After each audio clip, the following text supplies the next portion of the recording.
What it is, it's your boy Dutch the Damon, and you now watching Damon Time with Dutch. On today's episode of Prison Stories Uncut, we over East and West with it.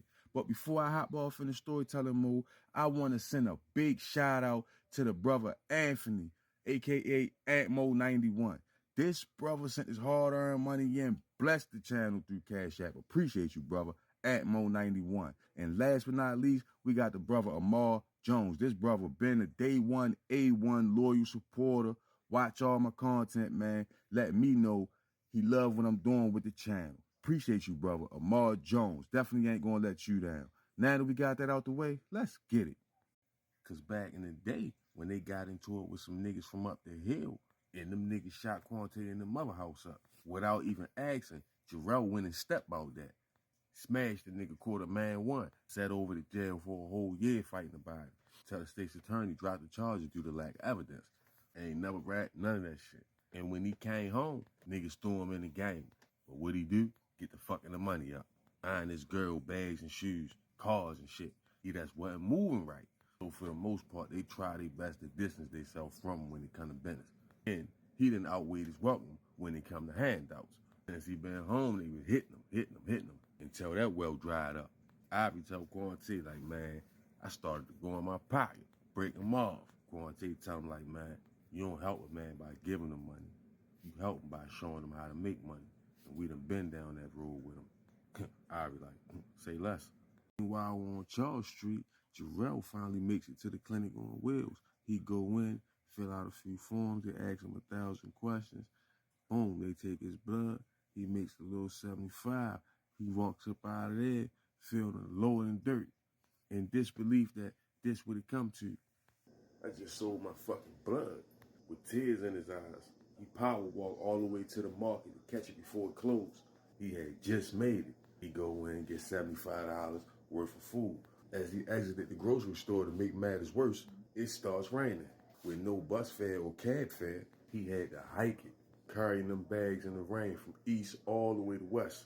And it seemed like it just rained harder and harder, not letting up. But to Jarrell with so much on his mind, it was kind of therapeutic. It gave him time to think. So after walking for what it seemed like forever, he finally make it to his house. He walk up to the front door, sit the bags down on the front, reach in his pocket, get his keys out. But when he went to go stick his key in the door, he lost the nerve. And he really just couldn't face his wife knowing they was still in the dark. So instead of going in the house, he moves the bag of food right in front of the door, banged on the door real hard, boom, boom, boom, boom, boom, boom, boom, then took off down the street, cut through the alley. So in a couple seconds, kid came right to the door. She looked around, she don't see nobody. She looked down, she see the bag of food. She instantly knew it was Jarrell. She run down the steps, run down the street, look around. She don't see him. She get to crying, get to screaming his name in the middle of the street. Jarrell! Jarrell! No response. He was out of there. In tears, she walked back over to the porch, grabbed the food, took it in the house. It was just raining harder and harder. Walking down the street, headed back east, Jarrell knew he had a long journey ahead of him, but he felt good inside knowing they had some food in the house. Legs hurting and all, he still felt good. Now, kid closes the front door with a heart full of sadness. Tears in her eyes, she makes her way to the kitchen table, start putting the food away. Because the electricity was out, they had an ice cooler. Jarrell had bought them mostly things like lunch meats, different lunch meats, cheese, mayonnaise and stuff, things that could be kept on ice and won't spoil, along with some canned foods and things of that nature, right? Bread and sodas. She leave the bread, cheese, mayonnaise, and barbecue loaf out on the table and get to making sandwiches for her babies. 10:30 at night, knowing they ain't ate all day, and they was going to sleep hungry. So she made all the kids sandwiches, with each one of them a canned soda, set their plates around the table, went upstairs, woke them all up, told them come eat. She lit a candle and set it in the middle of the table, and like a family, they ate together. Now, back over East Baltimore, Big Chucky walking Norman James, like he always do at the end of the night, come pick his baby mother up. He had a pet peeve about that, because a little less than a year ago, Bubbles had a situation where a stalking ass nigga tried to follow her home from the club, but she peeped him in her rear view, and instead of going home, she drove to the police station, and the nigga stopped following her. But after that, ever since, Big Chucky made it his business to pick her up from work every night. But anyway, he walked up in that motherfucker, his ass everywhere. But the club was basically over. The girls had their trash bags, picking the money up off the floor, ending their night. He looks over, he see Bubbles bagging up her tip money, talking to another one of the strippers that he was very familiar with, due to the fact that him and Bubbles had a threesome with her not too long ago. When Bubbles spot Chuck across the room, she get to wrapping up her conversation, get to making her way over to her man. Soon as they lock eyes, Chuck crack a big ass smile, because that was his baby. Bubbles was just absolutely fat.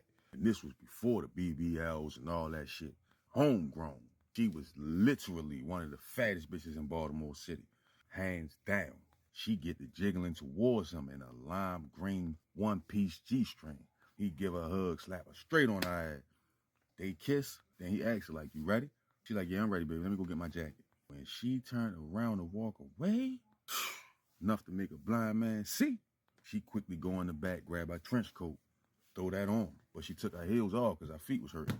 So with her heels in one hand, bag of money in the other, she walk over to Big Chucky, hand him the bag of money. That was their routine because she didn't feel comfortable walking out of Norma Jeans with all that money on her like that. They exit the club, hop in the Benz. She waved by, say goodnight to a couple of our stripper homegirls. They pulls off. Big Chucky set the bag of money on the back seat. It was a little chilly outside. She turned the heat on. So Big Chucky like, man, what it look like? What we doing? We going to your house or my house? She like, let's go to your house. I want to lay in that big ass bed. Chucky just started smiling. Tell her like, all right, we're going to take 695 then. They shoot through the city, jump on the highway. So while they riding, Big Chuck get the accent. Boogie like, so what you got planned for Lil Chuck's birthday? They had a son together. So she get to telling them like, yeah, I went and got him this, that, and the third, blase. Plus I was going to throw him a surprise party at the rec center. But I got to call Kid to make sure her and the kids are on board for that day. But as soon as she said Kid, a light went off in her head. It came back to her. That's when she like, oh, she was like, yo, I knew it was something I needed to holler at you about. So switching lanes, he looking at her like, holler at me about. He like, what's up? She like, you remember my cousin Jarrell? Aunt Marlene's son. So puzzled. Big Chuck thought about it for a minute, like, and he like, oh, shorty with the dreads? Used to come over the house all the time? She like, yeah. She like, yo, you know that's my favorite cousin, yo. And he a good nigga. He fucked up right now. I was just wondering if you could slide him in down the car wash on the strength of me. I really need you to do this for me. He fell silent for a couple seconds and thought. He knew this would gain him some cool points with her. And he did just fire a little nigga the other day for not showing up on time consecutively. So shit, it might work out for the both of them. He coming down the road, he tell her, that ain't no problem. Tell him come see me. I get the ball rolling for him. So blushing, Bubbles look at him like, for real?